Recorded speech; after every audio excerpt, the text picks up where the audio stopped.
felt heavier than it should have. Petty Officer First Class Elara Voss stood at the edge of the range at Naval Special Warfare Center in Coronado, California. And for the first time in 9 years of service, she was invisible.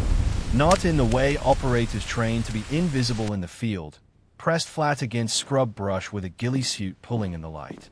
Invisible in the way a woman becomes invisible when she walks into a room that has never once considered her arrival. Check the feed tray alignment. The fog off San Diego Looks Bay good. had Bore's not yet clean. burned away. Roger that. It was Good to go. 0543 on a Tuesday morning in March, and the air carried the particular weight of salt and jet fuel and something older, the weight of institutions that do not bend easily. She set the case on the bench without ceremony. It was a Pelican 1750, modified, the foam interior carved by her own hands to hold the rifle the way a coffin holds something precious. She did not open it yet. She just stood there with her hands on the latches and let the silence settle around her like morning cold. Before we go any further, drop a comment and let us know where you're watching from. Because the story of Elara Voss is one that deserves to be heard from every corner of this country, and maybe beyond it. And maybe you know someone who was told, more than once, that they did not belong somewhere. Maybe that someone was you. The range at Coronado stretched out ahead of her in the gray pre-dawn, the target frame standing at 300 yards, 600 yards, 1,000 yards, and at the far reach, the lane designated for advanced qualification, the steel plate at 1,847 yards sat like a rumor. Most men who came here never even loaded a round for that distance. Most of them understood, without being told, that 1,847 yards was not the curriculum.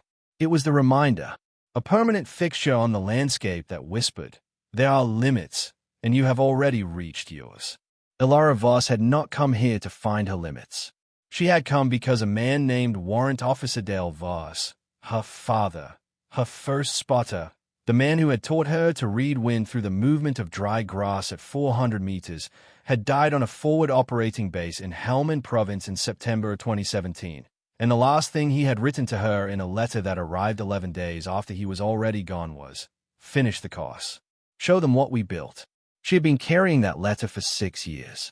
The other candidates began arriving at 0600, 23 of them, all male, all SEAL qualified, most of them wearing the particular expression of men who had already decided this was going to be one of the most elite experiences of their lives. They arrived in clusters of 2 and 3, and when they noticed the woman at bench 11, the woman with the Pelican case, the woman who moved with the economical precision of someone who had done this 10,000 times before, the conversations did not stop. They just changed register. Senior Chief Petty Officer Marcus Dillard noticed her first. He was 41 years old, 6 feet 2, built like a man who had spent decades making his body into an instrument of institutional certainty. He had been the top-ranked shooter in Naval Special Warfare Group 2 for 4 consecutive annual evaluations. He had a voice that carried the specific timbre of a man who had never once doubted that when he spoke, the room should listen. He set his own case down at bench 12, directly adjacent to Hayes, and spent a long moment studying the Pelican 1750 with an expression that was almost clinical. Sailor. His voice was flat. Elara looked up. You in the wrong bay. She held his gaze for exactly 3 seconds. Bench 11, she said. Checking confirmed 0555. That your issue? Dillard's jaw moved once. He turned back to his case. But he had made a sound. Not quite a laugh. Something less committed.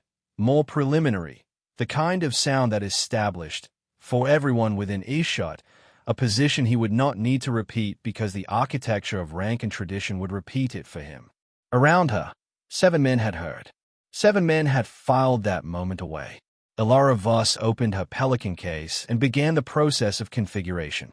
The rifle inside was not standard issue. It was not the M40A6 that 12 of the 23 candidates carried. It was an Accuracy International AXMC, custom-built, chambered in .338 Lapua Magnum, fitted with a Schmidt & Bender 5-25x56 PM2 high-power scope, a Surgeon Rifles Triad muzzle brake, and a Bartline fluted barrel measuring 27 inches with a 1 and 9.5-inch twist rate. The stock had been adjusted for a length of pull of 18.4 inches. The trigger broke at exactly 2.3 pounds. Every dimension was calibrated to her body, her musculature, her breathing pattern, the specific geometry of how she went still when she stopped being a person and became an instrument. She had built this rifle from components over a period of 4 years. She had paid for most of it out of pocket. There was a small mark on the left side of the receiver, just forward of the ejection port. A tiny inscription, hand-etched, DV Dale Voss. Her father's initials. Her inheritance. The first training day at Naval Special Warfare Sniper Course. The full designation being NSWSC, Cadre Rotation 7, began at 0630 with a briefing delivered by the course master instructor, Senior Chief Petty Officer Gerald O'Krem. He was 53, built for patience rather than speed, with a face that had been weathered by 11 deployments and had arrived, on the far side of all that weather, at something that resembled equanimity. He had been running the course for 3 years. He had failed 37 candidates in that time. He had passed 19. He read the names from the roster without looking up. When he reached Voss, he paused for a fraction of a second, so brief that only Alara caught it, and then continued. He did not treat that pause as meaningful. She marked it anyway. 23 candidates. 12 weeks. Current graduation rate for this rotation stands at historical average, 31%. You will not be coddled and you will not be carried. You will either demonstrate terminal performance on each evaluated evolution or you will be removed. There are no second windows. O'Krem clicked his pen closed. Delayed. Here, Senior Chief. Your range monitor for the first 2 weeks. Voss. Hey. A pause that had nothing military in it. Brass detail. The silence that followed was brief and total. Even the San Diego traffic on Silver Strand Boulevard seemed to hold for a moment. Brass detail meant something specific in this context. It did not mean she would be assigned to the cleaning rotation or the equipment inventory. Brass detail, at this level, for a candidate, meant she would be spending 2 hours each afternoon collecting expelled brass casings from all active firing lanes and cataloging them for the recycling requisition. It was a duty assigned to support personnel. It was a duty that had not been given to a sniper candidate in 6 years. Every person in that room understood what it meant. No one said anything. Alara Voss wrote it down in her notebook. Copy, Senior Chief. Delayed was watching her from bench 12. He was wearing a very specific expression, not cruel, not triumphant, something more institutional than that. The expression of a man who had seen the system work and had arrived at a comfortable arrangement with its mechanisms. If this story is landing for you, if you've ever been handed the brass detail when you deserved a lane of your own, drop a comment and let us know. Your perspective matters, hey. Stick with this story because what happens next is where it begins to change. The first week of NSWSC Cadre 7 proceeded with a particular grinding rhythm of elite military training, which is to say that it was precise, sequential, and designed to produce a specific kind of pressure. Each morning began at 0500 with physical training followed by classroom instruction in ballistics, terminal velocity calculations, Coriolis effect corrections for distances beyond 1,000 yards, atmospheric density tables. The specific behavior of .338 Lapua at 68 degrees Fahrenheit versus 43 degrees Fahrenheit, and what that 25-degree differential did to point of impact at 1,500 meters. The mathematics were exact. The margin for error was expressed in fractions of MOA, minutes of angle, each MOA representing approximately 1.047 inches of deviation per 100 yards. At 1,500 yards, a single MOA of error moved around 15.7 inches off target. At 1,847 yards, it moved at more than 19 inches. The differences between candidates who understood this in theory and those who had internalized it in their bone and reflex were becoming visible by day 4. 3 of the 23 candidates were already showing signs that their qualification was in danger: inconsistent natural point of aim, trigger pull degradation under time pressure, inability to read the wind flags at 600 yards with the required confidence. Alara was not among them. Her morning shot groups at 600 yards measured 0.61 MOA on day 1. On day 2, they measured 0.58 MOA. On day 3, 0.54 MOA, a grouping that Instructor Petty Officer First Class Thomas Ruel, who was scoring the morning evolution, marked in his logbook with a small notation that he did not share with anyone before quietly showing it to Senior Chief Okrem that evening. Okrem had looked at the number for a long time without expression. Elara did not see any of that. She was collecting brass. She moved through the lanes with an aluminum tray and a pair of latex gloves, bending and gathering the expelled .308 and .300 Win Mag casings that the other candidates had left behind, depositing them into caliber-segregated containers. It was repetitive. It was beneath her qualification. It was, in the hierarchy of this institution, precisely what it had been designed to communicate. Delayed passed her once on the second afternoon, walking back from the 1,000-yard line with his rifle case over one shoulder and the easy stride of a man who had already decided that the day had gone in his favor. He slowed when he reached her. "Careful with the .300 Win Mag," he said, indicating her tray with a gesture that was almost helpful in its contempt. "Some of those casings are still hot." He smiled. "Want to try the range instead? I'm sure they could find you a lane somewhere. Maybe the 100-yard. The men behind him, Petty Officers Second Class Brendan Lackey and Cole Remick, both of whom had been in Deadliest training group at BUDOS 7 years earlier, made a sound that was somewhere between amusement and endorsement. It did not require further elaboration. Elara picked up another casing. She turned it in her fingers once, a reflex from years of hand-loading, checking the primer pocket, the case head, the neck for incipient splits. A habit so deep it had become involuntary. She placed it in the correct container. "I'm good here," she said. Delayed watched her for another moment, as if waiting for something more, for the reaction that would confirm the dynamic he had established. When it did not come, he walked on. Lackey and Remick followed. Their boots on the gravel made a sound that faded with the certainty of men who have no reason to doubt the architecture they inhabit. Elara Voss completed the brass collection, catalogued 247 casings by caliber, and submitted the tray to the equipment room at 1742. Then she went to the unoccupied bay at the east end of the range facility, the one that was not lit and not monitored by the training cadre, where an aging Remington 700 chassis was sometimes left for independent dry-fire practice, and she lay down in the prone position in the dark and ran trigger drills for 40 minutes without a single round. Her natural point of aim did not deviate across 4 to 7 dry-fire repetitions. Not because she was exceptional, because she had been doing this since she was 11 years old. Dale Voss had started her on a .22 LR at a makeshift range in the backyard of their property in rural Shropshire, England, in the summer of 1996. He had been a corporal of horse in the Blues and Royals, the same regiment that would later produce Craig Harrison, the man who held the world record for the longest confirmed sniper kill in history, a shot made at 2,475 meters in Helmand Province in November of 2009 with an L115A3 chambered in .338 Lapua Magnum, the bullet taking 6.06 seconds to arrive. Harrison had fired that shot 3 years before Elara completed her first deployment. But she had grown up in the same tradition, the same regiment's folklore, the same understanding of what a rifle was for and what it demanded from the person behind it. Dale Voss had not been a world record holder. He had been something quieter.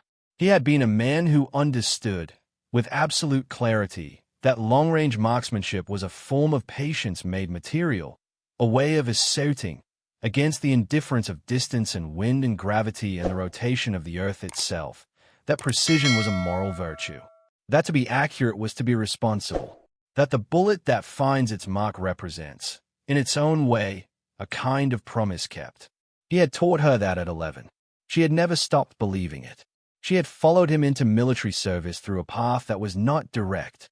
She had enlisted in the British Army at 17, completed infantry training at the Infantry Training Centre Catterick, served as an intelligence analyst in Helmand Province during Operation Herrick 14 in 2012, and had cross-trained into marksmanship instruction by 2014. In 2015, she had been seconded to a joint UK-US training program at Fort Bragg and had, in the course of a single week of live-fire demonstrations that were technically administrative in nature, produced 3 shot groups at 1,600 meters that caused 2 American Special Forces NCOs to stand up from their observation position and walk to the target frames without speaking. She had transferred to a bilateral exchange program with Naval Special Warfare Command in 2018, 1 year after her father died. The paperwork had taken 9 months. The institutional resistance had been consistent, thorough, and always just formal enough to be technically legitimate. She had eventually been accepted into the exchange as a marksmanship liaison, which was not the same as being a candidate. A liaison observed. A liaison consulted. A liaison did not compete for qualification. The nomination to NSWSC Cadre 7 had come from Captain Harris Owl, commanding officer of NSWC Coronado, a small, precise man of 61 who had been a SEAL for 34 years and had the particular stillness of someone who had watched a great deal of violence and had arrived, on the far side of that witnessing, at a quality of attention that could be mistaken for coldness, but was actually something rarer. Owl had reviewed her exchange program file in December of the previous year and had signed the nomination without ceremony or consultation. He had not mentioned it to Senior Chief Deadliest. He had not mentioned it to anyone. She had received the nomination letter at 0700 on a Wednesday morning and had spent 11 minutes sitting with it on her bunk before she picked up the phone and called no one because the person she would have called was dead. Then she had picked up her rifle and gone to the range. If you've stayed with this story this far, drop a comment below. Let us know what moved you. And if you know someone who carried a promise the way Alara Voss carried hers, this is the moment to think about them. Hold that thought, because this story is just beginning. The second week of the course began with a development that no one had anticipated. On the morning of Day 8, Candidate Petty Officer 2nd Class Jordan Whitfield, 26 years old, fresh from SEAL Team 5, the youngest candidate in Cadre 7, failed the wind call qualification at 800 yards. It was not a catastrophic failure. His readings were within an acceptable deviation for 2 of the 3 required evaluations. The third deviation was 4.3 MOA in a crosswind that had shifted at 2 miles per hour during the observation window, and his call had been static. The shift had been subtle. Nearly everyone had missed it, but the standard was absolute. A miss was a miss. Instructor Ruel marked the scorecard and set it on the bench face down. That gesture, in the culture of NSWSC, was understood. Whitfield sat with his hands flat on the bench and said nothing, which was a correct response and also, in its specific quiet, one of the most painful things Alara had witnessed in a professional context in 9 years. She was collecting brass 12 lanes away. She watched it happen. After Ruel had walked away, Deadliest approached Whitfield's bench. He stood there for a moment with his hands on his belt and said, at a volume that carried to the adjacent lanes but not to the instructor station, 3 more evaluations this week, Whitfield. You can afford 1 miss. Whitfield nodded, but not 2. He walked back to his lane. Alara watched Whitfield pick up his notebook and begin reviewing his wind call logs. He was biting the inside of his cheek. She could see the small muscular tension along his jaw, and he was moving his pen across the page with the specific velocity of a person who is not yet willing to believe that a door has closed. She set her brass tray down on bench 17, walked the 11 steps to bench 14, and crouched beside it so that she was at Whitfield's eye level. Your flagging method, she said quietly. At 800 yards, you're reading the primary flag at 650 and assuming propagation. That shift went through in the last 40 meters. Read the secondary at 790 if it's available, or watch the target BAM surface. Whitfield looked at her for a moment.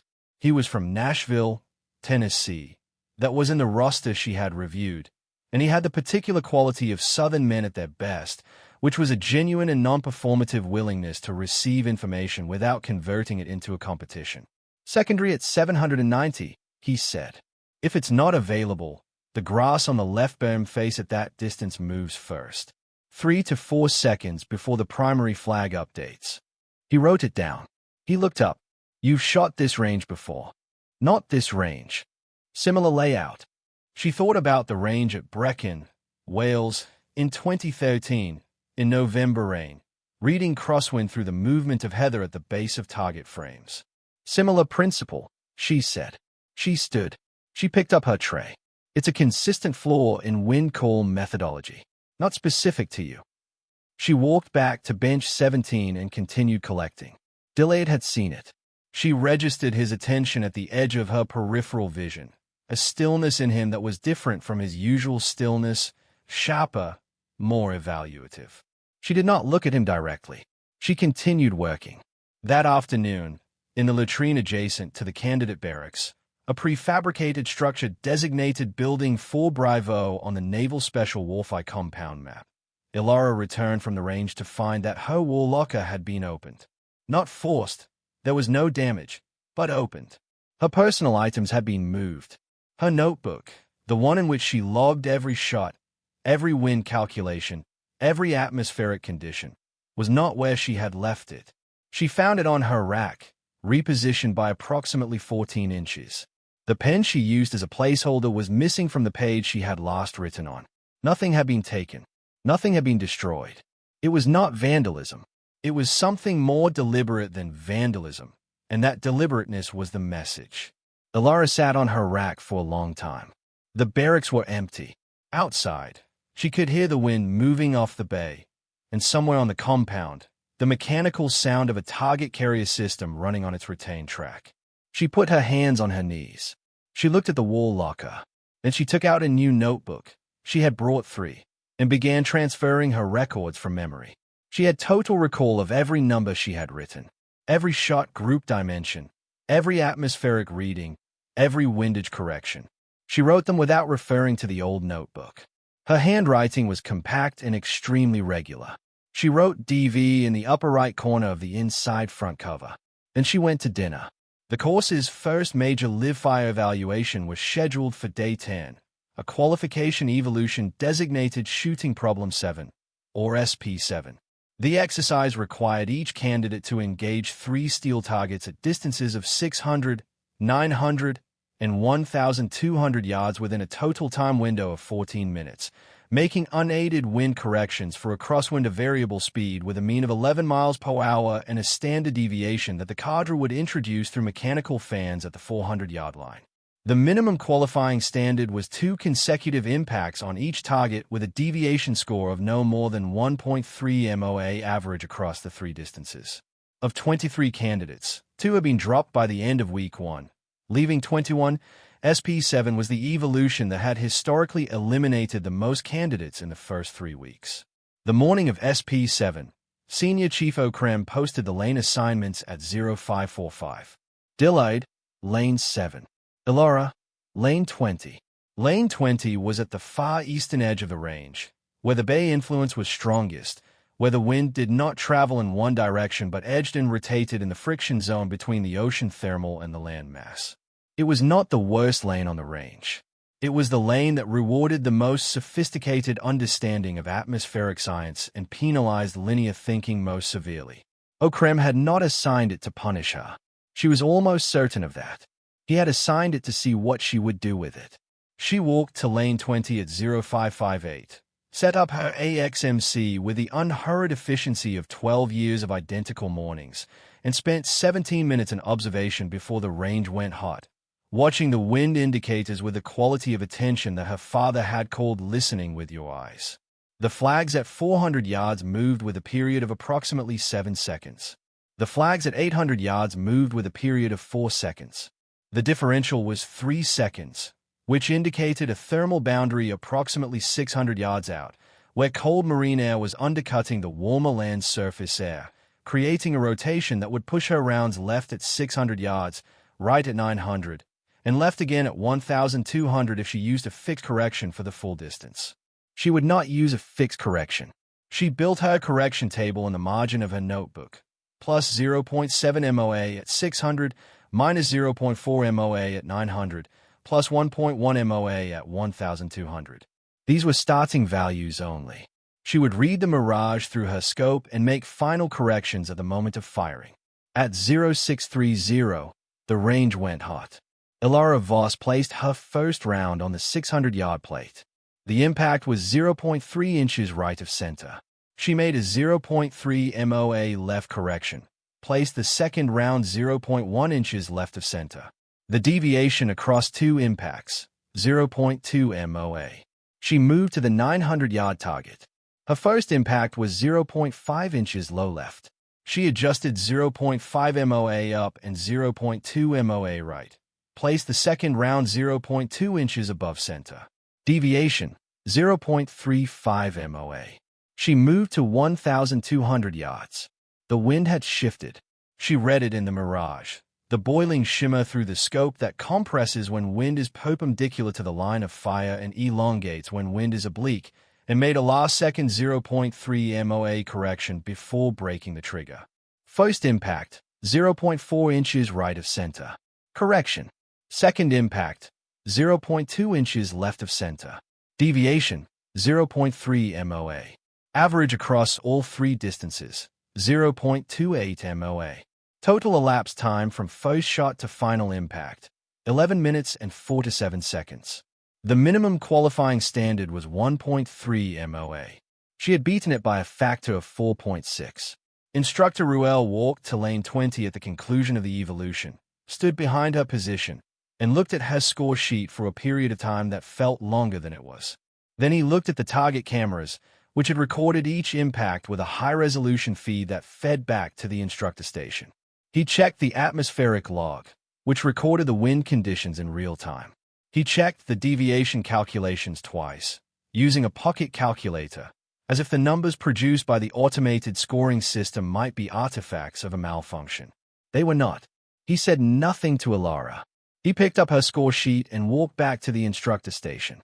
Drop a comment below and tell us what part of this story hit hardest. Maybe it's the moment she walked back to collect brass while carrying a qualification score that most of those men would never match. Maybe it's something else. Tell us. Your story might be the one that inspires someone in this community.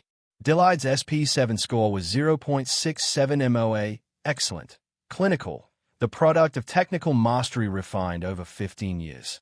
He was the second highest scoring candidate in Cadre 7's SP7 evolution. The highest scoring candidate had shot from lane 20, in a rotation zone, against a thermal boundary, with a 3-point atmospheric variable table she had constructed in 17 minutes of observation before the range went hot. By the time Deloitte had reviewed the posted scores at 1400 that afternoon, a particular quality had entered the silence around him. Not acknowledgement, not respect, not yet. Something more preliminary, more uncomfortable. The silence of a certainty that has been asked a question it cannot immediately answer. Lackey noticed it first. Remick noticed it second. Both of them looked at the score sheet, looked at lane 20, looked at each other, and did not say what they were thinking, which was the precise and exact opposite of what they had been thinking for the previous 9 days. Alara was collecting brass. She moved through the lanes with the same deliberateness, the same economy of motion, the same absence of performance that characterized everything she did with her body in professional spaces. She was not indifferent to the score. The score mattered to her, not for vindication, not for the effect it had on the room, but because it was a data point in an ongoing argument she was having with distance and wind and probability, an argument she had been having for 2 decades and expected to continue having for the rest of her functional life. But she was also not unaware of the room. The room had changed texture.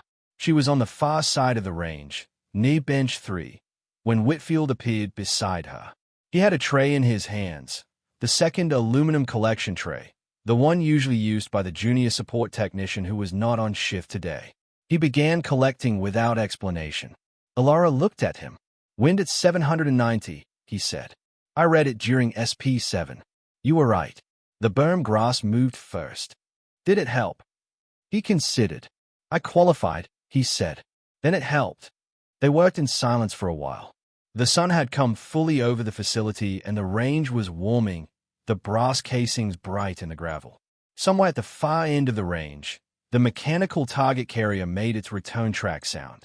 Deadliest's going to push back, Whitfield said. He said it without effect, as a statement of institutional fact. He's been here a long time. He knows the cadre. I know, Alara said. You're going to be all right. She bent and picked up a .338 casing. She turned it in her fingers, the reflex, the primer pocket, the case head, the neck. Clean. She placed it in the container. I've been collecting brass for 11 days, she said. I've been shooting for 24 years. I know which one of those things is going to matter. Whitfield watched her for a moment. Then he nodded, once, with the specific quality of someone who has just had a decision confirmed rather than made. They finished the lane together. That night, in the candidate briefing room, A room that smelled of whiteboard marker and air conditioning and the particular accumulated seriousness of people training for lethal precision. Senior Chief Okrem stood at the front of the room and reviewed the SP7 results with a systematic absence of emotion that characterized his instruction. He went through each candidate's score in order of performance. When he reached the first-place result, he read the number. Lane 20. Average deviation across all three distances. 0.28 MOA. Time 11:47. Candidate Voss. He looked up. The room received this information with the particular complexity of a group of highly trained men processing something that falls outside the framework they have used to organize their professional self-understanding. It was not a simple emotion. It was not admiration, not resentment, not surprise alone, but some dense composite of all three, with an undercurrent of something more personal that different men in that room would work through in different ways over the following days. Dillard sat in the third row. His face was exactly neutral. Okrem moved on. He did not mock the moment. He did not linger.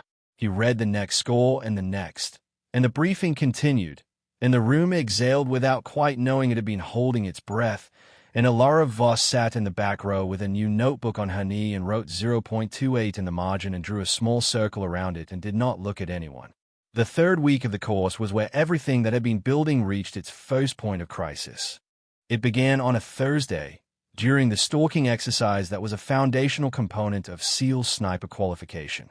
Stalking required candidates to move from a designated start line to a shooting position within 200 meters of an observation post staffed by instructors, without detection, in a time window of 3 hours, and then to make 2 confirmed impacts on a designated target before withdrawing without being located. The exercise tested not shooting skill but the complementary discipline, the ability to disappear, to move through terrain at a speed that left no disturbance, to become something the landscape had already agreed to include. Most candidates could shoot. The ones who washed out most frequently washed out on stalking. The terrain at Coronado for the stalking exercise was the scrub, brush, and sand terrain west of the main facility, approximately 1.4 kilometers of low chaparral, decomposed granite, sparse coastal sage, and the occasional cut of dry arroyos that provided cover but also constrained movement to predictable lines. Alara had been assigned a start position at the northern edge of the exercise zone. Her designated approach was the longest of any candidate, 1.9 kilometers rather than the standard 1.4, a fact she had noted when she reviewed the exercise map at 0600 that morning and had not mentioned to anyone because there was nothing to say about it that the map had not already said. She spent 40 minutes constructing her ghillie suit from the materials available: jute strips, local vegetation, strips of burlap dyed to match the decomposed granite, a pattern of coastal sage branches woven through the shoulder structure at angles that would not read as symmetrical from above or ahead. She worked with the unhurried focus of someone who had done this in the dark in Helmand and in Brecken and in the pine forests of southern Germany. And the suit, when it was finished, was a thing that would have been difficult to distinguish from the ground it was meant to inhabit. She moved out at 0712.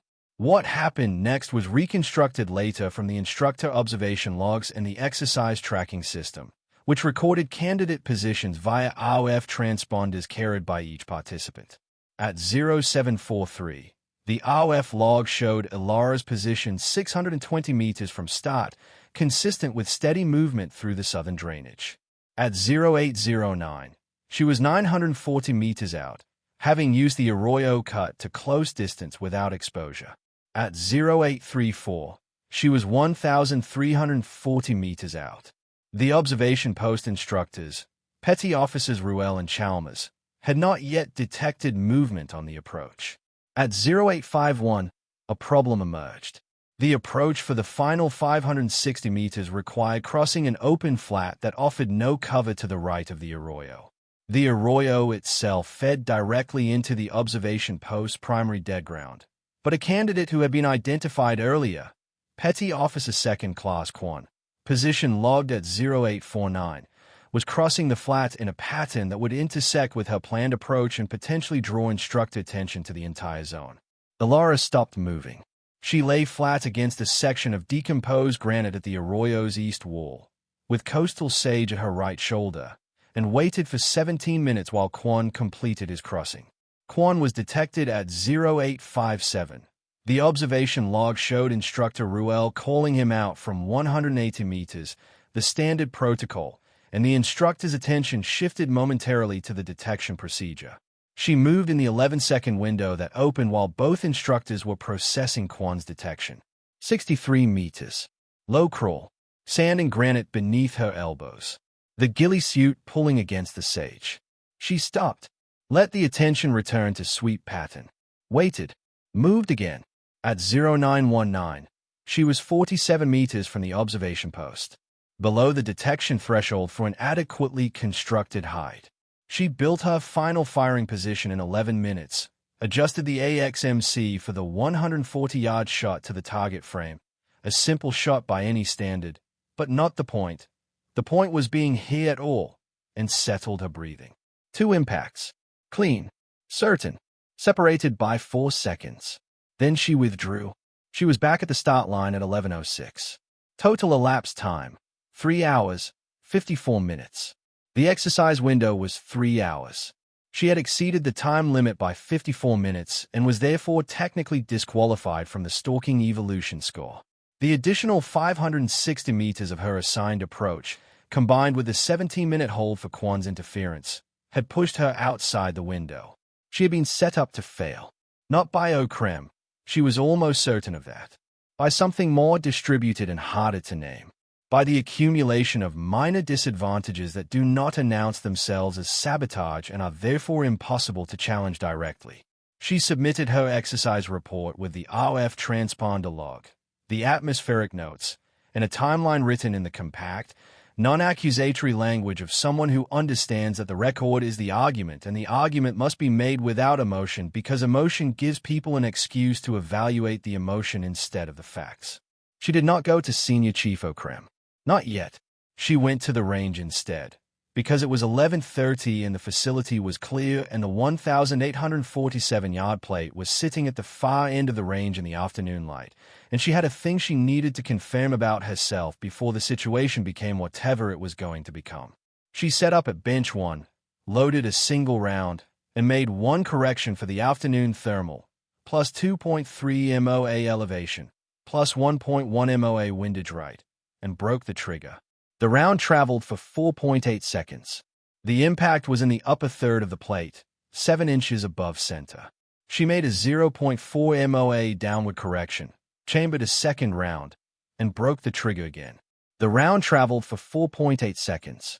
The impact was 1.1 inches above center. She lay there for a moment with the rifle's cheekpiece against her face and the scope showing the distant plate in its warm gray clarity, and she thought about her father and the range in Shropshire and the way the grass moved there in autumn, differently than it moved in San Diego, differently than it moved in Helmand, but with the same underlying principle, the same physics, the same patient indifference to everything except the truth of its own motion. She thought about what he had written. Finish the course. Show them what we built. She had not yet shown them everything. She had not yet shown them the things she had come here to show them. That moment was still ahead of her. If you're still with this story, if the weight of that promise, carried for 6 years and 6,000 miles, means something to you, then drop a comment below. Tell us about a promise you carried. Tell us about someone who doubted what you were building. This community hears you. And Alara Voss's story is far from over. The appeal sat in Senior Chief O'Krem's inbox for 22 hours before he opened it. Alara had submitted it through the formal training grievance channel, a pathway that existed on paper in the NSWSE Candidate Handbook and had been used exactly twice in the course's operational history, both times by male candidates, both times successfully. She had written it in the language of logistics rather than grievance, a factual account of the approach distance discrepancy, a copy of the RF transponder log with timestamps, a calculation showing that the assigned 1.9 kilometer approach, compared to the 1.4 kilometer standard assigned to every other candidate, had introduced a minimum additional time burden of 38 minutes under ideal conditions, and that the Quan interference event had added a further 17 minutes, for a combined excess of 55 minutes. The time limit exceeded 54 minutes. She had not accused anyone. She had not used the word unfair. She had not referenced Delayed by name. She had simply submitted the math. Okrem read it at 0617 on a Friday morning, sitting at the small desk in his office with a cup of coffee that had gone cold. He read it twice. Then he pulled the exercise design file for Cadre 7's stalking evolution and cross-referenced the approach assignments. The file showed that the standard assignment matrix had been modified by a training administrative update issued 6 days prior to the exercise. The modification was not logged with a supervisor's signature. It did not carry a cadre authorization stamp. He sat with this for 4 minutes. Then he went to find Senior Chief Petty Officer Delayed. He found him at the equipment bay, conducting a routine maintenance inspection on the candidate-assigned spotting scopes, a duty that was technically within his range monitor responsibilities and that therefore provided, structurally, a plausible reason to be exactly where he was at exactly this hour. Okrem stood in the doorway for a moment without speaking, watching Delayed work with the particular methodical efficiency of a man who has already decided that a situation is under control. The approach modification on the stalking assignment, Okrem said. Who authorized it? Delayed set down the spotting scope. He turned. His face was exactly the same shade of neutral it had been during every interaction Alara had observed. Training optimization, he said. The Eastern approach vector provides superior terrain variance for advanced candidates. The modification wasn't signed. A pause. 2 seconds. I was going to log it after the exercise. Okrem looked at him for a long time. The kind of look that does not require a conclusion because both men in the room already understand what the conclusion is. Log it now, he said. Voss's stalking score is reinstated at full credit. I'm reviewing the exercise assignment protocol for all prior evolutions. He turned to leave. Then, from the doorway, if I find another unsigned modification, we're going to have a different kind of conversation. Delayed said nothing. The equipment bay was very quiet. Alara learned of the reinstatement from the updated candidate scoreboard at 0800. Her name, which had carried a disqualification flag beside the stalking evolution since the previous afternoon, now showed a full qualification mark. The score was calculated based on observed impacts and withdrawal protocol alone. Time element suspended. The designation beside it read, Administrative Review, Resolved. She stood at the scoreboard for 11 seconds. Then she went to breakfast. She did not celebrate. She did not look for delight. She did not seek out Okrem to express gratitude.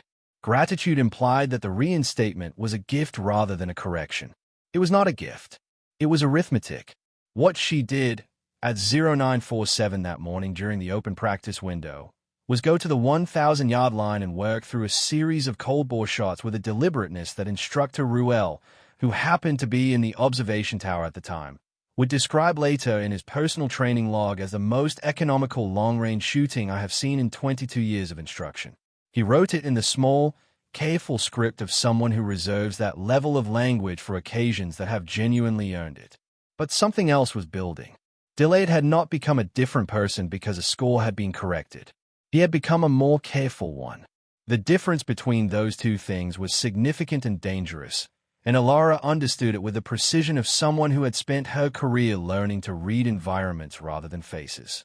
He had pulled back from the direct friction of the first 2 weeks. No more comments at the brass collection, no more weight applied through casual authority, and had replaced it with something that operated at the level of climate rather than action. A word here, a suggestion there. The careful maintenance of an atmosphere in which the other candidates understood, without being told, that there was a correct and an incorrect way to relate to the woman in lane 20. Most of the candidates were past that point by week 3. The SP7 scores and the stalking reinstatement had done what raw talent always does when it stops being theoretical. It had made the discussion unnecessary. 17 of the remaining 19 candidates had simply recalibrated. They watched her shoot. They noted the results. A few of them had begun asking technical questions about atmospheric reading, about the AXMC's configuration, about the Wincall methodology for the thermal boundary, and she had answered all of them with the same absence of performance that she brought to everything. 2 had not recalibrated. Lackey and Remick, Delayed's men. They were not cruel. They were loyal, and loyalty to a man like Delayed, in an institution like this one, could produce effects that were indistinguishable from cruelty without requiring any of its intent. The incident that crystallized everything happened in Week 4, on a Wednesday afternoon, during the Team Sniper Problem exercise, a two-person evolution requiring one candidate to function as shooter and one as spotter, with roles switching at midpoint. The pairings were assigned by the cadre. Ilara was paired with Whitfield. Their designated target sequence involved 4 steel plates at 400, 700, 1,000, and 1,400 yards, with a final bonus target, unscored but observed, at 1,847 yards. The exercise was going cleanly. Ilara was shooting first, Whitfield spotting, and the communication between them had the particular ease of two people who have already established a technical shorthand. His wind calls coming in the correct format, her adjustments happening before he finished speaking because she had already read the same information from a different source and they were arriving at the same number by different paths simultaneously. There were 3 plates in, at the 1,000-yard target, when Remick appeared at the adjacent lane's bench.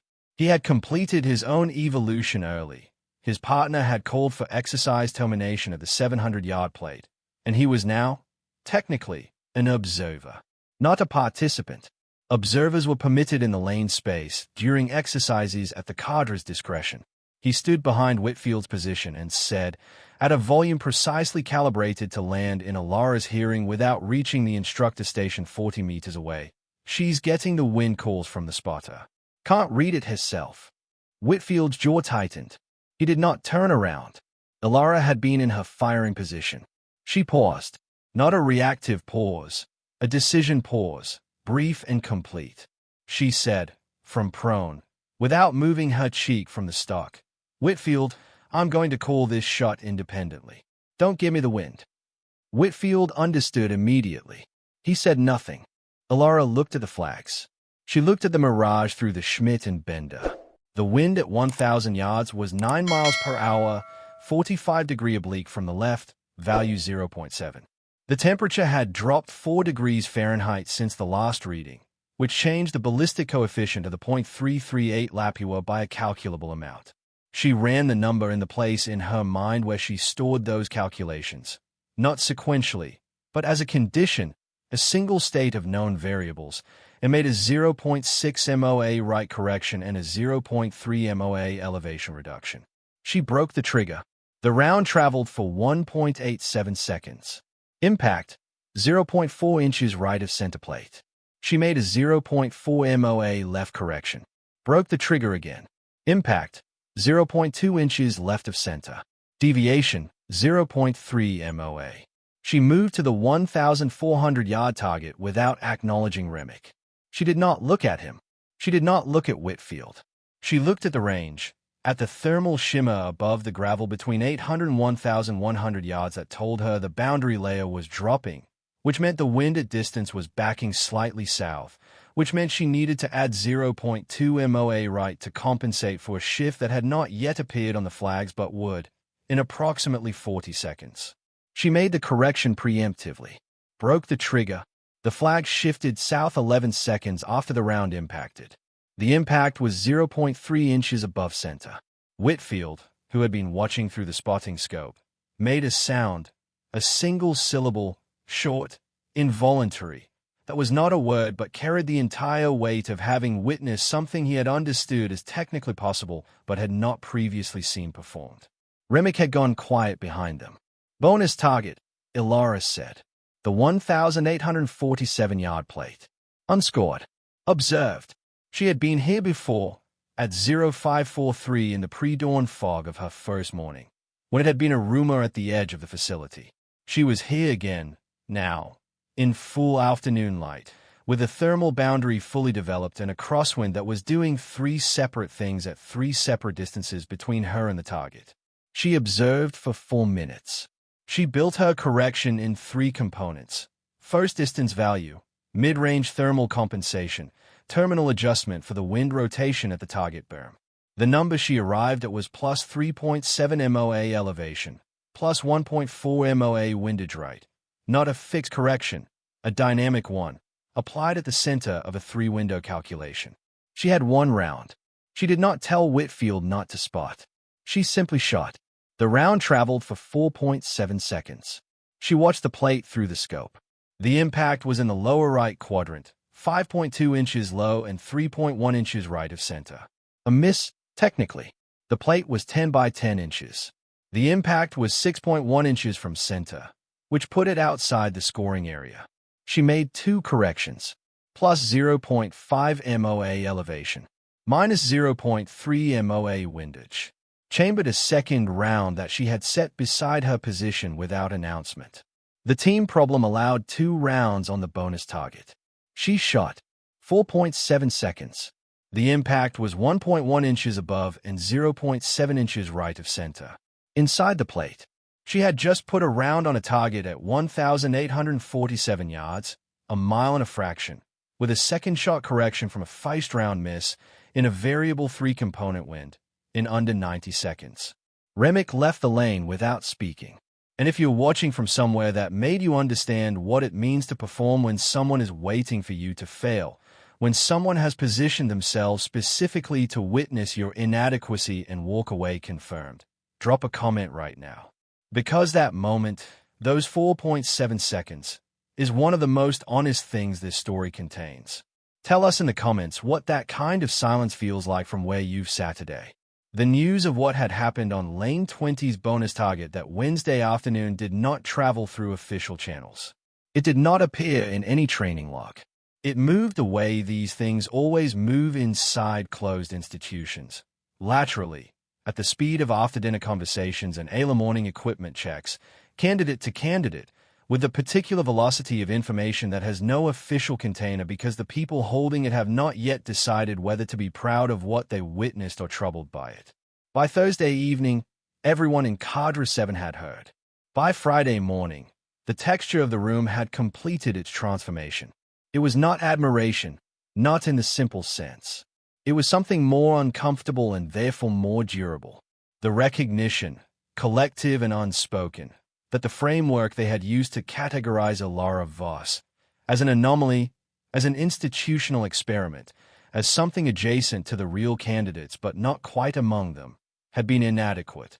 That the woman who had been assigned brass detail on day 1 had been, from the first moment, the most technically qualified person in the room. Deadliest understood this. He understood it before anyone else because he had been watching more carefully than anyone else. And a man who understands that the ground beneath his position has shifted does one of 2 things. He adjusts his position, or he doubles down on the original architecture. Deadliest doubled down. On Friday of week 4, he filed a formal training concern through the Cadre's Performance Review channel, a document that questioned the integrity of Alara's SP7 scoring on the grounds that her Lane 20 assignment had provided an unfair advantage due to the thermal boundary, which, he argued in 2 tightly written paragraphs, had reduced atmospheric variability rather than increased it, providing a more predictable wind pattern that had inflated her deviation scores relative to candidates in the standard lanes. It was not an unintelligent argument. The thermal boundary was real. Its effect on wind predictability at certain times of day was real. He had found the narrow technical seam in the situation and had driven an argument through it with the precision of someone who has spent a career inside institutions learning exactly which levers the institution will respond to. Okrem received the document at 0900 Friday. He read it, set it down, read it again. He spent 40 minutes reviewing the SP7 atmospheric logs for all 21 lanes simultaneously. He ran a comparative deviation analysis, lane by lane, accounting for the thermal boundary effect on lanes 17 through 22. The analysis showed that the thermal boundary, averaged across the SP7 evaluation window, had increased atmospheric variability in lane 20 by a factor of 1.4 compared to the standard lanes, not decreased it. Deadliest's argument was not only incorrect. The atmospheric record showed that lane 20 had been, objectively, the most challenging lane on the range that morning. Alara's 0.28 MOA, achieved in the most challenging conditions, was not inflated. It was, if anything, understated. Okrem set the analysis on his desk. He sat with it for 11 minutes. Then he picked up his phone and called Captain Harris Owl. The conversation lasted 7 minutes. O'Krem spoke in the flat, comprehensive language of a senior chief who has been in the Navy for 27 years and knows how to make a situation legible to a commanding officer without editorializing. Owl listened without interrupting. When O'Krem finished, there was a silence on the line. Whitfield understood immediately. He said nothing. "Send me the file," Owl said. "Then, all of it. SP7 analysis, the stalking modification, the performance review concern. Everything from the first day." "Yes, sir." "And tell Voss I want to see her Monday morning. 0730, my office." Ilara received the summons through the official message system at 16:37 Friday. She read it once, placed her phone face down on her rack, and sat in the barracks for 8 minutes. Then she went to the range. Not to shoot, to observe. She sat at the empty bench one as the sun descended toward the Pacific, and the range fell into the long lateral light of late afternoon that made every blade of grass on the target berm visible at a distance, and she watched the flags move through their patterns. The 7-second period at 400 yards, the 4-second period at 800 yards, the differential that told the story of the thermal boundary. And she thought about nothing in particular, which is what she had always done in the difficult spaces of her career. She let the environment speak, and she listened, and the listening was not passive. It was the most active thing she knew how to do. She thought about Dale Voss once. Briefly, the way you think about a load-bearing wall. Not always, but when you need to understand why the structure is still standing. Monday morning arrived gray and still. The marine layer had come in from the southwest, pressing down on the compound, reducing the bay to a flat pewter suggestion at the edge of the base perimeter.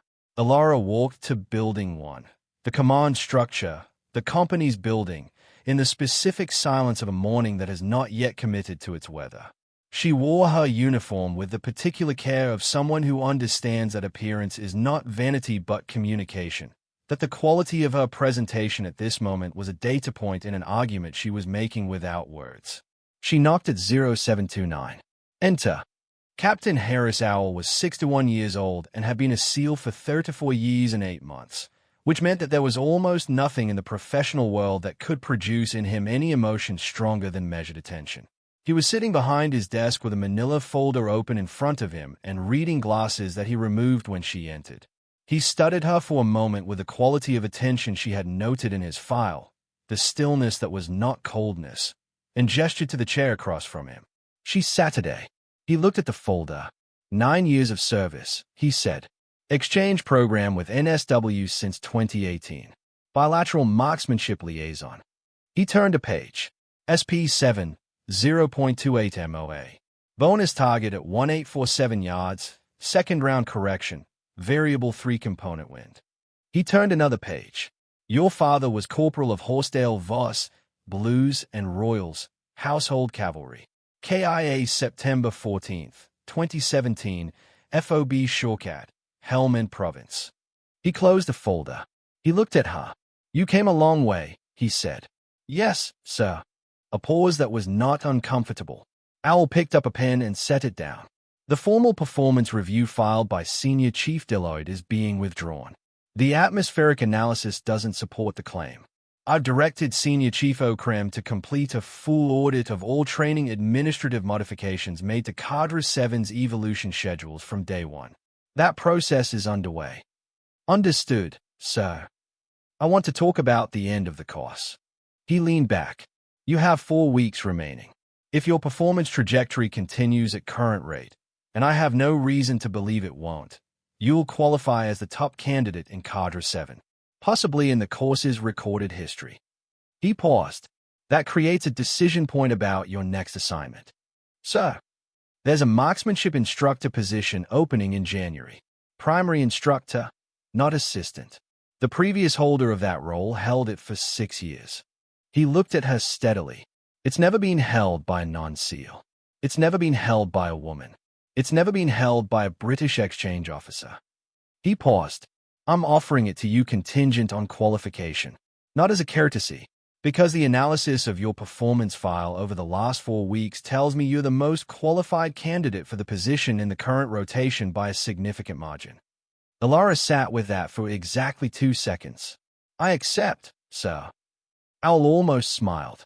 Almost. You don't want to think about it. I've been thinking about it for 6 years. He nodded once. Then we understand each other. Dismissed. She stood, came to attention, and walked to the door. At the threshold she stopped. Not for effect, not for drama, but because something had occurred to her that needed to be said. Captain. She turned. Whitfield. Petty Officer 2nd Class Jordan Whitfield. He deserves a look at the instructor pipeline when he's ready. He has a quality of observation that is rarer than his shooting scores suggest. Owl studied her. I'll note it. She left. Outside, the fog was beginning to lift. The base was coming alive around her in the particular morning way of military institutions, the rhythm of purpose resuming, boots on pavement, distant machinery, the sound of a range safety announcement from the far end of the facility. She walked back toward the candidate barracks with the same stride she had used every other morning of the course. Not faster, not differently, but something had changed in the architecture of the day. Something load-bearing had been confirmed. She went to the range at 0830 and shot until 1000. Her groups at 800 yards measured 0.43 MOA. Her groups at 1,200 yards measured 0.51 MOA. These were not her best numbers of the course. She was working a problem, a trigger timing issue that had developed in her left-hand support grip under wind loading conditions above 15 miles per hour, and she worked through it methodically, adjusting her grip pressure in increments of 0.2 pounds across 12 shots until the groups tightened to 0.37 MOA at 800 yards. Then she went to class. The final reckoning with Deadliest came at the end of week 5, and it came not through confrontation but through the mechanism that institutions, at their best, are designed to provide. Senior Chief Okram had completed his audit of the Cadre 7 administrative modifications. What the audit found was specific and documented. 3 separate and authorized alterations to the training assignment matrix, all of them operating to the disadvantage of a single candidate, none of them carrying the required supervisory authorization. The stalking approach distance. A wind fan placement modification in SP7's lane 20 fan array that had been intended to increase turbulence at the terminal end. An alteration that had actually not been implemented because the equipment technician had not received confirmation before the exercise began.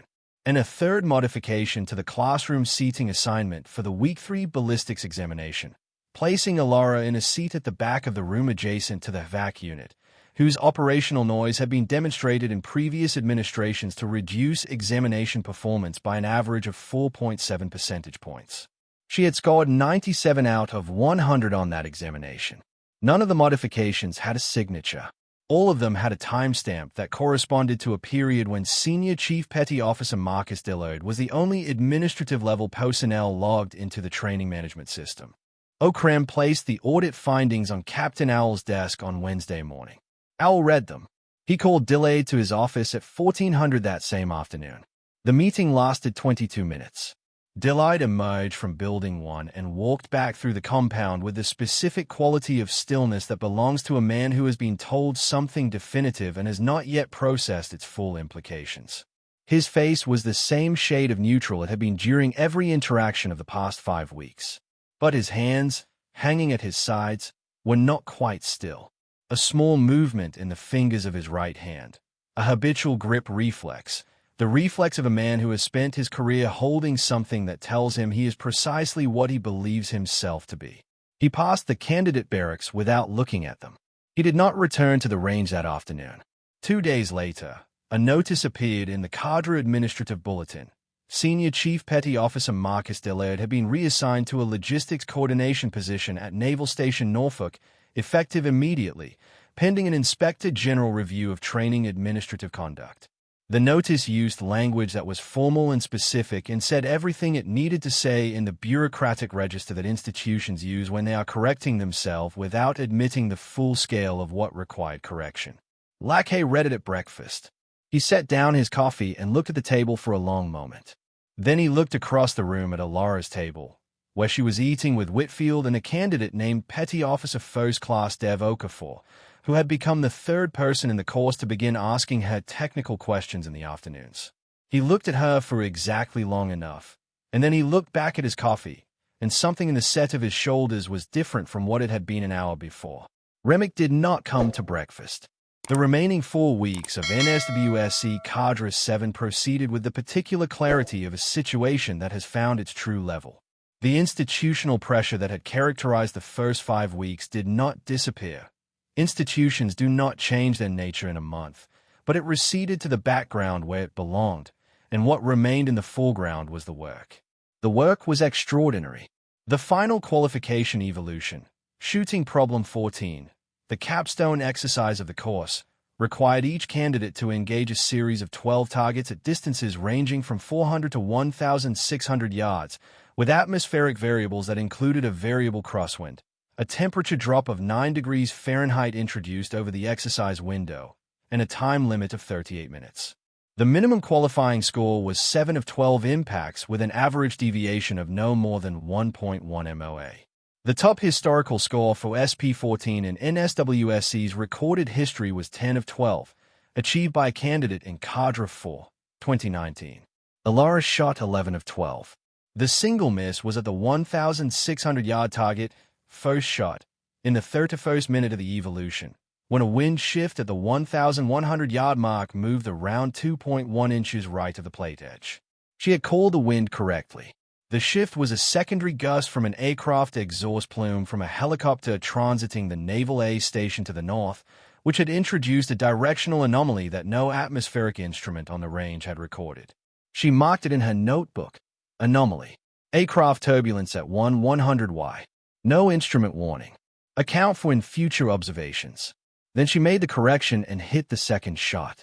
Her average deviation across 11 impacts, 0.31 MOA. The course record, which had stood for 6 years, was 0.67 MOA. She had beaten it by more than half. When Senior Chief Okram read the final SP14 results to the assembled candidates at the end of course review, 7 of the original 23 had qualified, which was a 30.4% graduation rate, slightly below historical average and therefore an honest result. He read the scores in ascending order. When he reached the top score, he paused in the same way he had paused on the first day when he read her name from the roster. Except this pause was longer. And when he looked up, he looked directly at her. 1-1 impacts. 0.31 MOA average. New course record. He held her eyes. Candidate Voss. The room was quiet. Not the complicated quiet of the first weeks. A different quality. The quiet that comes when 7 people who have gone through something genuinely difficult together understand, at the same moment, that the thing they have witnessed over the past 12 weeks was not what they expected it to be. Whitfield began to clap. He was the first one. He clapped in the specific way of someone who is not performing applause but cannot contain an honest response. Okafor joined him after half a second. Then 3 more. Then, after a pause that was significant and honest and clearly cost him something, Lackhay. Not Remick. Remick was staring at the floor. Alara sat in the back row with her notebook on her knee and did not move. She felt the sound in the room as a physical thing. Not gratification, not relief, but a weight lifting from a structure that had been bearing it for a very long time. The weight of an argument that had been made not through words but through the precise and systematic practice of putting rounds where she said they would go, in conditions that said they would not. She looked at the DV in the corner of her notebook. She thought, I showed them what we built, Dad. If this moment moves you, if you've ever been in a room where the applause came late but it came, drop a comment and let us know. Maybe you've been the person who clapped first. Maybe you've been the person who couldn't. Both of those things are honest, and this community holds space for both. The formal qualification ceremony was held on a Friday morning, 10 days after the course concluded. Captain Harris Owl officiated. He stood at the front of the presentation room in Building 1 and read each graduate's name and qualification designation with the precise, unhurried cadence of a man who understands that the best ceremonies are brief and specific. When he reached Alara's name, he added one line that was not in the standard script. Primary Instructor Designation, Naval Special Warfighter Sniper Course, effective January 7th. First non-SEAL, first female, first Allied Exchange Officer to hold this position in the course's operational history.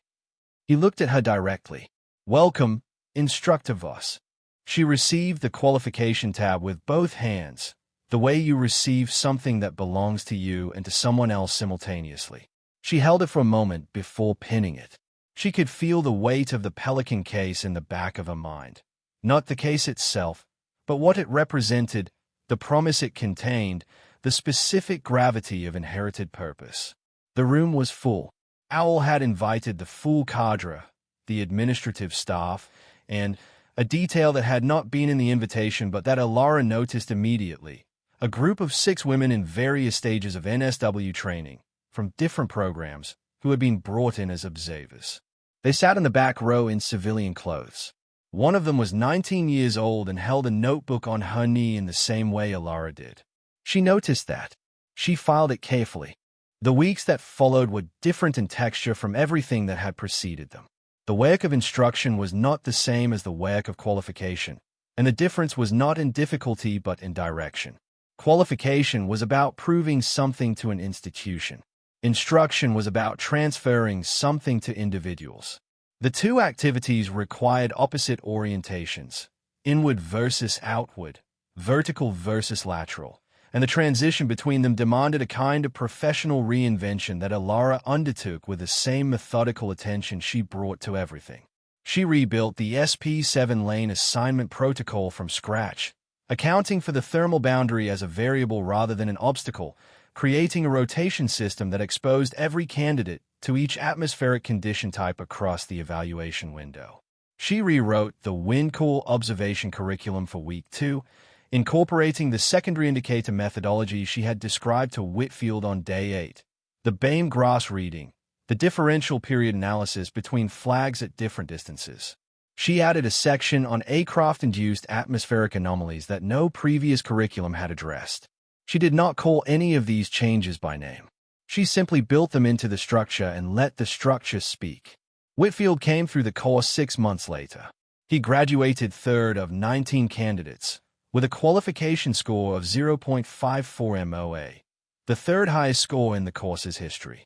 In the week before his graduation, he came to find Alara at the range on an afternoon when the facility was quiet. He stood at bench 1 and watched her work a problem. She was testing a new hand load, 285-grain Hornady ELDM at 2,741 feet per second, evaluating its ballistic coefficient against her existing 300-grain load at extended distances, and he did not say anything until she had finished the evaluation sequence. "I've been thinking about the berm grass," he said. She looked up. "The way you described it. 3 to 4 seconds before the primary flag. I've been using it all course. But I think it's not always 3 to 4 seconds. He had a notebook out. I timed it. In certain atmospheric conditions, when the thermal boundary is below 400 yards, the lead time drops to about 1.8 seconds. And in conditions where the boundary is above 800 yards, it extends to 6. Alara looked at his notebook. She looked at the numbers. She took the notebook and read through his timing log, 37 observations over 4 months, meticulously recorded, correlated with atmospheric data from the range instrument system. The data was good. The correlation was real. It was a refinement of the methodology she had described to him on Day 8, built from genuine observation, grounded in the specific physics of what he had measured. She handed the notebook back. "Add it to the curriculum write-up," she said. "Your name on the methodology. Whitfield's boundary lead adjustment." He looked at her. You described the principle. You proved it." She looked at him steadily. "That's not a small thing, Whitfield. Verified observation is what moves the methodology forward. Don't hand that away." She paused. "Your father teach you to be modest, or did the Navy teach you that?"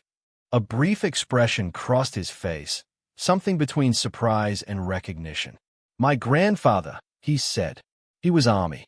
Thought modesty was a virtue." "It is," Alara said. "It's also a limitation, in the right circumstances. Learn to hold both." He wrote it down, not because she told him to, because it was the kind of thing that deserves to be written. She watched him go back toward the barracks with a particular quality of attention that belongs to someone who has just seen, in a younger person, the beginning of something that will outlast both of them. The early evidence of a career that will build on what has been given and find things that the giver could not have found because they could not have been that person at that moment. The knowledge that the inheritance is passing forward rather than stopping. It was a good feeling. It was a quiet feeling. She turned back to the range. The evening that it all resolved. The evening that completed the cycle in the way that life sometimes completes cycles, not dramatically but with the specific inevitability of a long calculation arriving at its correct sum, was in October, 4 months after the qualification ceremony, 8 months after she had first walked through the gates of NSWC Coronado with the Pelican 1750 in her hands. The compound was quiet. The day's training had finished at 1700. The candidates were in the barracks. The cadre had dispersed. The range lay empty in the low horizontal light of a California autumn evening. The flags at 400 yards moving gently in the thermal drainage from the hills to the east, the movement slow and regular, a period of about 9 seconds now that the land mass had cooled. Elara sat at bench 1 with the AXMC across her lap and the Pelican case open beside her, the foam interior carved to receive it. She was not going to shoot. She was not setting up. She was simply sitting with the rifle the way you sit with something that has been your instrument through a long portion of your life, not holding it, not using it, but acknowledging it.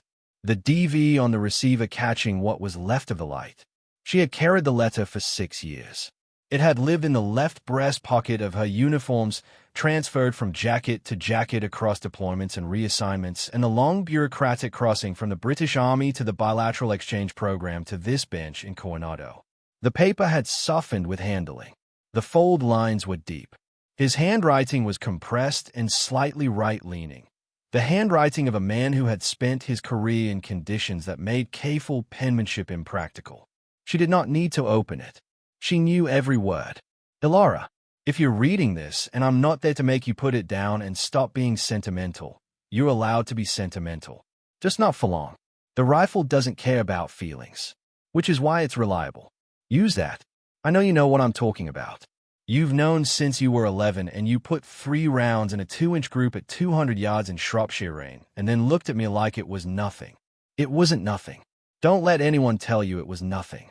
Finish the course. Show them what we built. I'll be watching. Knowing me, I'll probably find a way to critique your windage. Dad. She held the letter without reading it. The light changed. The flags moved in their 9-second period. She thought about the first morning, the fog, the salt air, the 7 men in her peripheral vision all looking at once. She thought about bench 12 and the sound that was not quite a laugh. She thought about the brass tray, the aluminum container, the 247 casings sorted by caliber. She thought about the 0.28 MOA. She thought about 1,847 yards and the round that had taken 4.7 seconds to arrive. She thought about Whitfield clapping first. No ceremony, no declaration, only the range, and the evening, and the flags moving at 9 seconds, and the rifle in her lap, and the letter in her hands. She folded the letter along its original lines, placed it in the interior left panel of the Pelican case, the foam she had not carved away, the space she had left specifically because she had known, from the first day she built the case, that there needed to be room for the thing that was not equipment, the thing that was not ballistic or technical or measurable. She closed the case, latched it, set her hand on the top of it for a moment, feeling its weight. It felt lighter than it should have, not because the promise had been fulfilled and set down, because the promise had become something larger than a promise. It had become a practice, a methodology with her father's initials and Whitfield's refinement and 7 graduates who would carry it forward to places and distances she would never see, in conditions she could not predict, against targets she would never know about. That was the inheritance now, not a promise kept, a thing still building. She picked up the case and walked back through the compound in the last of the October light, her footsteps regular and unhurried, the San Diego Bay somewhere to the west pressing its salt into the cooling air, the flags at 400 yards still moving in their 9-second period behind her. She did not look back at the range. She already knew what it looked like. If this story stayed with you, if Elara Voss and the weight she carried and the distance she crossed means something to you today, then drop a comment below and tell us why. Maybe it's the promise. Maybe it's the brass detail. Maybe it's the 4.7 seconds a round spins in the air between intention and result, and everything that lives in that silence. Your comment might be the thing that brings someone else to this story. Your story might be the one that holds someone else up when the institution is heavy and the lane assignment is wrong, and the only thing left is to pick up the brass and go back to the range and let the work be the argument. Ilara Voss came to Coronado carrying a dead man's initials and a letter and a rifle built across 4 years in the specific shape of one person's body and discipline. She left carrying a qualification record, a curriculum that would outlast her tenure, a young sniper whose methodology now bore its own name, and the understanding, quiet, certain, as precise as a cold bore shot on a still morning, that the things built in the right way, for the right reasons, are not finished when the builder walks away. They are just beginning. The first day she ran the range as primary instructor was a Monday in January, cold for San Diego, the bay laying a thin gray light across the facility at 0600 when the new candidates arrived. There were 26 of them, the largest intake in Cadre 8's history. They came through the main gate in the way that first-day candidates always come, carrying equipment that had not yet been tested by the course, wearing expressions calibrated somewhere between confidence and controlled apprehension. They were, to a person, exactly who she had expected them to be. Trained, capable, shaped by rigorous selection processes that had already removed the majority of their original cohort. The best of what the program produced at the pre-course level. And not one of them, she knew, was yet the shooter they were going to be.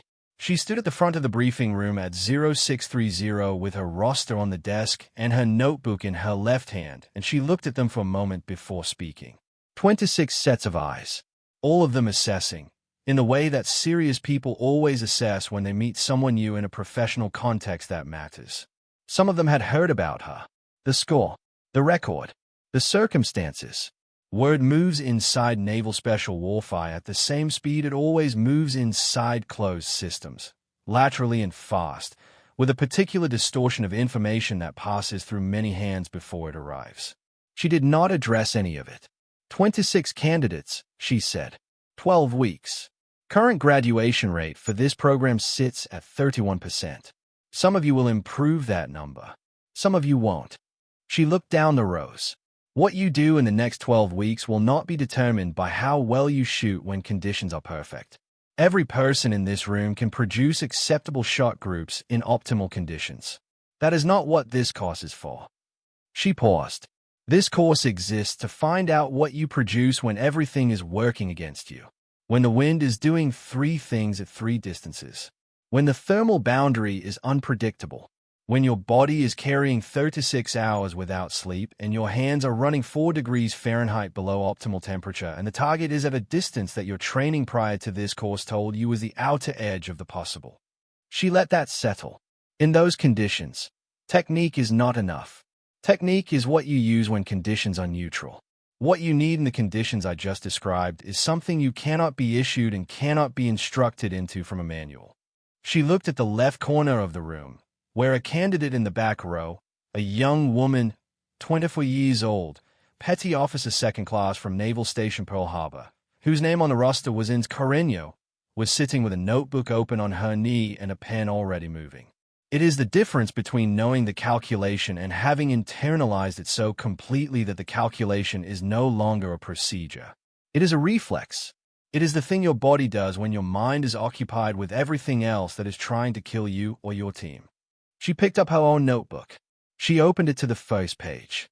She held it up briefly so the room could see the DV in the upper right corner, and then she set it down without explaining it.